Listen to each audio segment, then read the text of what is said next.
Quantas vezes você já ouviu a história de Adão e Eva? A primeira história de pecado e de queda humana. Mas e se eu te dissesse que o que sabemos pode não ser a verdade completa? Que o fruto proibido pode simbolizar algo muito mais profundo que uma simples maçã? Essa história é uma das mais antigas e interpretadas da humanidade, aparecendo em várias culturas e versões, mas sempre deixando o mistério no ar. Hoje, vamos mergulhar fundo em 3 teorias que podem mudar tudo o que você achava que sabia. E talvez, ao final deste vídeo, você saia com uma perspectiva totalmente nova sobre o que realmente aconteceu no Jardim do Éden. A primeira teoria nos leva a ver o fruto proibido como uma metáfora da sexualidade e do desejo humano. Em seguida, exploraremos a ideia de que Eva teria sido a única culpada, um conceito que moldou a forma como a humanidade vê o pecado e o papel feminino. Por último, vamos analisar uma teoria que sugere que o próprio Lúcifer seria o fruto proibido. Então, pegue um café, acomode-se, porque essa história é bem mais complexa do que parece. Sejam todos bem-vindos ao canal Entre o Divino e o Oculto. Se estiverem gostando do vídeo, não se esqueçam de deixar sua curtida para nos ajudar a crescer. E se possível, inscrevam-se no canal, será de grande ajuda. Agora chega de perder tempo e vamos para o vídeo. Teoria 1. O fruto proibido como símbolo da sexualidade.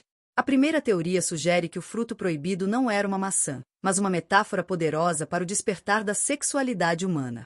Nesse contexto, a descoberta do bem e do mal seria a descoberta do desejo, a percepção do próprio corpo e do outro como algo mais que uma companhia, mas como uma experiência. Na tradição judaico-cristã e em diversas culturas antigas, o conhecimento e a sexualidade eram vistos como temas íntimos, poderosos, que podiam aproximar o ser humano de algo sagrado ou de algo sombrio. A nudez, percebida por Adão e Eva após comerem o fruto, é o primeiro sinal de consciência corporal, indicando que eles passam a se ver como seres individuais, vulneráveis e desejantes. Essa teoria nos faz pensar sobre o momento em que perdemos nossa inocência. Todos nós passamos por essa fase, em que o mundo deixa de ser algo simples e puro, e começamos a entender coisas mais complexas como o desejo, a culpa e o medo. Talvez, então, a história de Adão e Eva seja uma metáfora para a transição da infância para a vida adulta, onde ganhamos conhecimento, mas também responsabilidades. Esse conceito de despertar sexual não é exclusivo da tradição bíblica. Em culturas orientais, por exemplo, o despertar da sexualidade é muitas vezes simbolizado por frutas, flores ou outros elementos da natureza que representam uma revelação interna. O fruto proibido de Adão e Eva poderia ser visto como uma janela para entender como a humanidade se vê ao longo das eras, inocente em um momento, consciente e responsável no próximo. A metáfora do fruto proibido como símbolo da sexualidade mostra que o pecado de Adão e Eva foi, talvez, descobrir o próprio desejo, o que os levou a se verem de uma maneira totalmente nova. Esse conhecimento foi libertador, mas também trouxe consequências. Teoria 2. Eva como a única culpada. A segunda teoria que vamos explorar é a de que Eva seria a única culpada pelo pecado original. Essa ideia sugere que Deus deu a ordem diretamente a Adão, e que Eva, ao ouvir a serpente, teria então desobedecido e influenciado Adão. Essa teoria refletiu fortemente na maneira como as sociedades ao longo dos séculos entenderam o papel das mulheres. A ideia de Eva como a primeira a cair é usada em várias tradições para justificar a fragilidade ou a tendência ao erro das mulheres. Esse simbolismo acabou influenciando profundamente as culturas patriarcais, moldando a forma como as mulheres eram vistas e tratadas. É interessante notar como essa interpretação influenciou não só as esferas religiosas, mas também as normas sociais. Em várias tradições, a mulher é vista como alguém que deve ser protegida de sua própria natureza. Isso levou à criação de papéis rígidos e à ideia de submissão feminina. Mas será que Eva foi mesmo a única responsável? Talvez essa teoria represente um dilema entre seguir normas ou explorar a própria vontade. Adão e Eva representam nossos próprios conflitos internos entre desejo e obediência.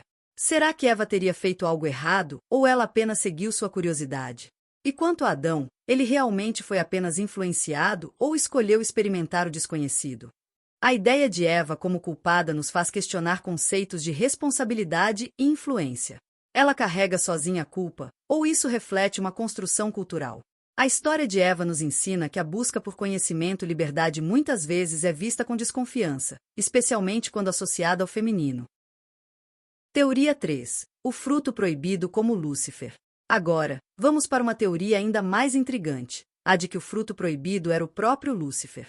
Nesse contexto, a serpente que tenta Eva é Lúcifer, e o pecado original seria uma espécie de aliança entre Eva e a rebeldia. Essa teoria sugere que, ao comer o fruto, Eva teria aceitado a essência de Lúcifer, a busca pelo conhecimento proibido e a própria ideia de desafiar as regras divinas. Lúcifer, conhecido como o portador da luz, representa o desejo de saber e de questionar. Ao comer o fruto, Eva abraça essa rebeldia e assume o conhecimento como algo positivo, ainda que proibido. Esse entendimento levanta uma questão: até que ponto buscar o conhecimento é errado? Seria o desejo de saber algo inerentemente ruim? O conhecimento representa uma forma de liberdade que pode desafiar ordens estabelecidas, o que torna essa busca algo perigoso.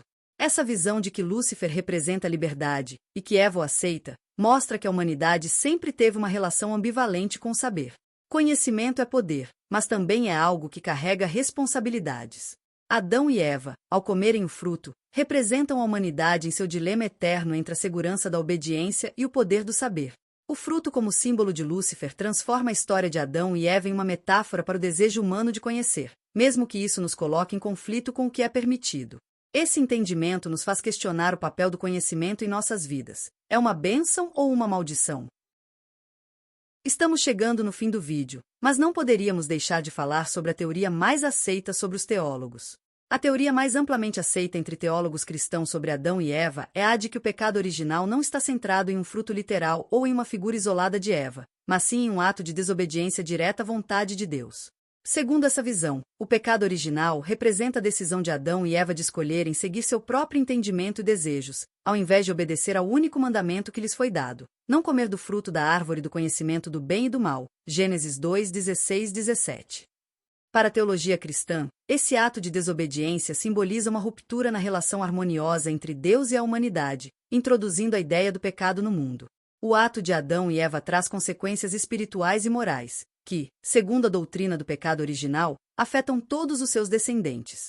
Essa interpretação entende que o pecado original é menos sobre o fruto em si e mais sobre a rebeldia do ser humano em rejeitar a orientação divina, buscando sua própria autonomia e ignorando a autoridade e sabedoria de Deus. O conceito de pecado original tem implicações profundas para a teologia cristã, pois estabelece a necessidade de redenção e salvação, que se acredita ser realizada por Jesus Cristo. Segundo essa crença, a vinda de Cristo corrige os efeitos desse pecado, restaurando a possibilidade de reconciliação entre Deus e a humanidade. Hoje vimos 3 interpretações que trazem novas luzes à história de Adão e Eva. O fruto proibido como símbolo de sexualidade, a culpa atribuída a Eva, e o fruto como Lúcifer nos mostram a profundidade e complexidade dessa narrativa. A história de Adão e Eva nos faz pensar sobre a natureza humana, o desejo, a responsabilidade e o impacto do conhecimento em nossas vidas. Qual dessas teorias você acha mais interessante? Deixe seu comentário e compartilhe sua visão. Não se esqueça de curtir, se inscrever e ativar as notificações para acompanhar nossos próximos conteúdos. Até a próxima!